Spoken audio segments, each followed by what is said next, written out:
Welcome to the bush. Well, as you can see behind me, last year I started construction on my first log cabin. As you know, a couple years ago, we had a bad derecho that came through and it snapped off a lot of our tall black locust trees. So I was able to harvest those black locust trees and peel the bark, and I was able to start construction on my first log cabin. I've built a cabin out of reclaimed materials, which you've all seen. And my second bucket list item was to build a cabin out of actual logs. Now, these black locust logs should last a very long time, so I'm super excited about this. We're in the Four Winds location. I've camped here with Riley. I've camped here a few times. And I've always wanted to put a log cabin here because I like this area in this cedar grove. It's just a perfect spot. And obviously a very beautiful scene in the winter. I've got my four corners laid. I laid 2 concrete pads on the first 2 corners, and on the back 2 corners, I used a hedge post, and I used some sackcrete to actually concrete the hedge posts in. So my goal is this is a permanent setup, but I will make it where it's not too hard to move if I ever have to. But without further ado, we're going to continue on. I'm kind of doing things in the wrong order here. I should have done this first, but today we're going to do a cornerstone laying ceremony, Masonic style. I'm not going to get too in-depth about Freemasonry on this episode, but I am the current sitting master of Keokuk Lodge number 29 in Keokuk, Iowa. And I will say there's a lot of people that believe Freemasonry is evil or satanic or whatever have you, some sort of a cultish secret society. But that is absolutely not true at all. Freemasonry actually believes in God, the God that created the universe, the grand architect. We do not offer a path to salvation. Only you can do that through your religion. But anyhow, today I'm going to duplicate, or I'm going to show you a sort of summarized version of a Masonic cornerstone laying. And this goes back all the way from the stonemasons guilds. That's where we get this from. Masons were originally masons. They were stonemasons who carved out stones and set cornerstones for buildings, etc. So this goes all the way back to that, and you can see this ceremony goes back to the founding of our country. A lot of buildings in Washington, D.C. and towns, a lot of colleges, universities, hospital buildings, you name it, have a cornerstone, a Masonic cornerstone. So I thought that would be cool to do a Masonic cornerstone laying here at this log cabin. Now, typically you would do this before you would begin construction on the walls, but I didn't have a working camera at the time, and I wanted to get a good head start on it. So here we are. So I'm going to go ahead and do a summarized version of a Masonic cornerstone laying. Normally for this, I would be wearing some sort of a top hat and my jewels, and I would be wearing a Masonic apron. The only Masonic apron I have is the one that I was raised in at my lodge, and I'm not going to wear that out here in the woods. So we're just going to do a summarized version. This is not an official Masonic cornerstone laying, but this is kind of a summarized version of how it would work. So enjoy. So this is the cornerstone that I laid first for this cabin because this is the highest point, and I want my logs to be level. So I went off the highest point. This is just a paver stone. I put it in the ground. This cabin sits on top of the frost line. I did not dig my posts for the back. I only dug them about 2 feet deep, and then I concreted in the posts. So if we get a hard frost, the cabin will move with the ground, and that's what I want. I don't want a frost-free footing in this case. So normally, as master, I would actually direct the other brethren of the lodge to actually do this, but since I'm the only one out here today, I'm going to be playing all the parts. Normally, the master of the lodge would be standing at a podium or something outside, and he would do probably a longer introduction and to let the folks know what's going on and everything, and then he would begin the actual ceremony. And but I'm going to jump right into the ceremony, and what he would say is he would say, "Brother so-and-so," and he would say, "Brother, check that the stone is square." And so he would take a Masonic square, and he would I'm sorry. He would take a square and he would check the square of the stone. And then he would say, I find the stone to be square, the workmen have done their duty. And then he would say, brother so-and-so, take the level and check the stone to be level. And he would put a level on it in a couple different places.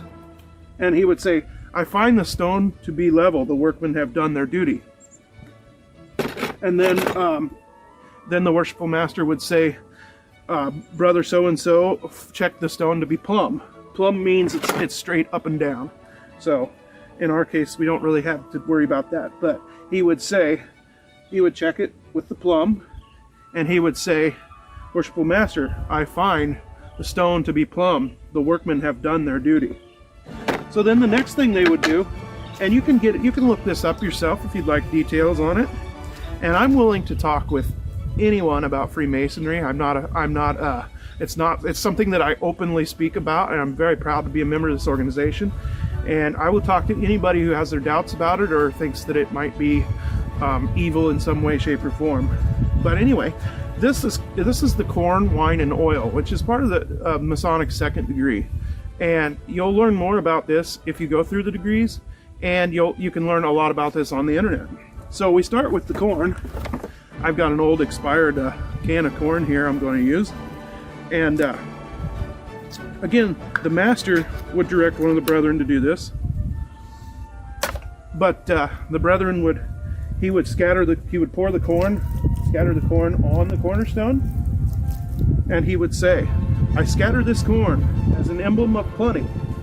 May the blessings of heaven be scattered upon all who enter this structure. Then he would move on to the wine. And he would say, I pour this wine as an emblem of joy and gladness. May the great architect of the universe bless and prosper all who enter this structure. And then he would pour the oil over the cornerstone. And he would say, I pour this oil as an emblem of peace. May its blessings abide with us continually. Then I believe the chaplain would give a prayer, and the prayer would be, may corn, wine, and oil, and all the necessities of life abound throughout the world. May the blessing of Almighty God be upon all who labor here. May this structure, having been planned with wisdom, be supported by strength and adorned with beauty, and may it be preserved as a monument to the energy and liberty of its founders. Amen. Now, I could be off on some of this. That is just a very brief, summarized version of a cornerstone laying, but I'm proud to say that we have officially laid the cornerstone of my cabin. And now we got some corn here for the deer.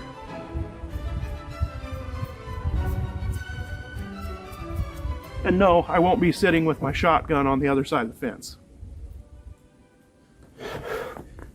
I'm actually putting the corn back in the can because God forbid one of you people out there in social media world or YouTube world would see this and think that I'm actually baiting deer. I'm going to attempt to do a little construction on the cabin here before it gets dark. And the style of cabin that we're building it's called a butt and pass, and it's a much easier way to build a log cabin to where you don't have to notch. So a butt and pass works very simple. You simply butt one log up next to the other like that, and then the next one actually overlaps that seam. And so you end up just overlapping, you end up butting one, and then overlapping one, and then butting one, and then overlapping one. And I'll show you here, I'll give you a zoomed in version.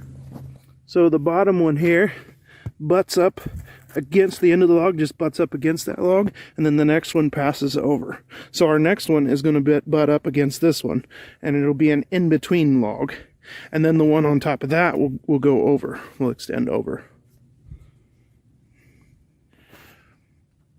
The way you fasten a butt and pass log cabin together is by drilling a hole and then using rebar or some sort of long nail to hammer down and fasten the logs together.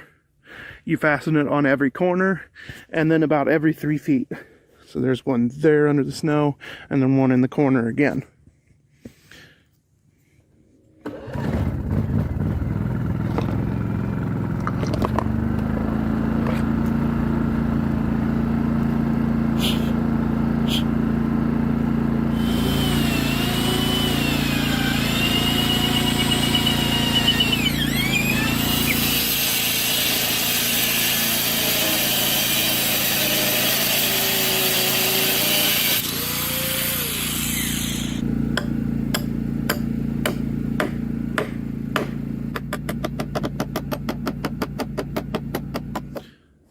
So I've almost got the first 2 logs fastened down. That's obviously really important because you want a strong foundation. And the great news is on the back of the cabin, you can see the rebar sticking out of the logs. I actually pounded it down through both logs and into the ground. And I dug a little trench there last year underneath the wall. I'm going to put concrete in that trench so that rebar will be concreted into the ground. And also it's fastened through 2 logs, so that'll keep the cabin from wanting to fall off of its posts, which it's also rebarred into the posts. So that's really good. And then the same thing on the front of the cabin, the rebar goes down into through the first 2 logs and down into the ground where I have a trench, and I'll run some more concrete there. So this thing's going to be really, really fastened down, so I don't have to worry about a derecho coming and hopefully not blowing it over. If I ever want to move it, then all I got to do is come through with an angle grinder and cut the rebar away from the concrete. And then we can simply jack the cabin up, put it on skids, and pull it to a different location if we need to. So what I'm using is 1/2 inch rebar. I tried 3/8 inch, and it's just too small because a 3/8 inch bit just wants to twist. It doesn't want to go through this locust. So I got me a spiral 1/2 inch drill bit. This thing is about 18 inches long. So it actually goes through 2 logs and into a 3rd log. So I have been making all my rebar pieces the same length as this drill bit, and then I just hammer them down with the sledgehammer, and they go into the 3rd log. So they actually go through 2 logs and a little bit into the 3rd one. And you can see that I'm putting my rebar, I'm putting 4 pieces of rebar. I think Google said about every 3 feet is good. So I'm putting it about every 3-4 feet, and I'm driving it into 3 logs. So it should be really, actually, I would almost say stronger than a cabin with notches. So we'll see how it works. This is my first log cabin, but many people have built log cabins with button pass. There's all kinds of videos on YouTube. Kyle's cabin, he builds all his cabins that way. So that's a great channel to check out too. And that's where I got the inspiration from. I've never really seen anybody build a cabin out of black locust other than a friend of mine down in Missouri. And I've been kind of consulting with him as I go on this. He built one about the exact same size, and he had pretty good luck with it. So anyway, it's a slow process, but it's going to start taking shape here pretty soon when we get the 4th layer on. I think that'll make a big difference. And then I got more logs to peel, so it'll be back to peeling logs.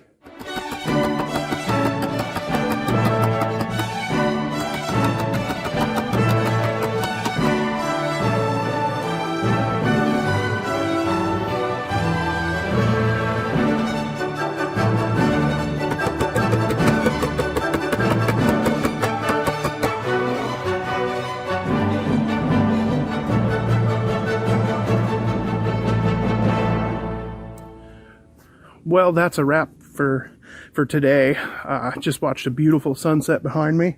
I don't have any lighting, so I'm gonna cover up my generator and leave a couple tools out here. I'm gonna take the power tools back with me, and I'm gonna get out of here before I get stuck in the dark. This is really hard work. It's good exercise. This will probably be the first and last actual log cabin that I build, just because it's very labor intensive. I can't imagine back in the day what it was like. One of the reasons why it was so labor intensive, and I didn't get any footage of this, but I collected logs, black locust, from all around this property. And black locust looks fairly straight until you cut it down, and then you realize that it's all kinds of curved and zigzagged and everything else. So it was really hard to find straight pieces. I was using only trees that were damaged by the storm, and only trees that were straight enough to use. And some of them are borderline too jagged, but I'm still going to use them and see what happens. It's not going to be perfect. There's going to be some big gaps, some small gaps. That's the way log cabins are. We don't have pine around here, which most of the time when you use round logs like we got here, you're going to have inconsistencies. So most of the time you see these cabins in the north. Now, we live in southeast Iowa. Most of the cabins that you see around here in southeast Iowa are done what I would call like Kentucky style, Appalachian style, and they're made out of usually white oak, and they're usually hewed into square logs, like the old house, the old haunted house that we stayed in here on the property. I can't imagine how much work that was, because not only did they have to harvest a relatively straight tree, but then they had to hand hew them with axes. I can't imagine. And they were dragging these giant logs. I mean, these things are a good foot or more in what I guess we'd say diameter. But they're big old square logs. So I imagine they would have had work teams of horses dragging those logs. I mean, just a lot different than what I'm doing here. I'm using logs that are about 7 inches, about the size of my hand span is kind of the rule of thumb that I used. Get it? And anyway, that's kind of, my logs vary quite a bit in size. But anyway, I didn't get any footage of the harvesting of the logs because it was just tedious and boring. And I had to harvest like over 40, I think almost 50 logs. We're going to see where that gets me. I'm just going to keep going up until I run out of good logs, and then I'll start my roof after that. But I'm just going to do my roof out of dimensional lumber and just do the main body of the cabin out of logs. But anyway, that's a wrap for today. We'll be back tomorrow.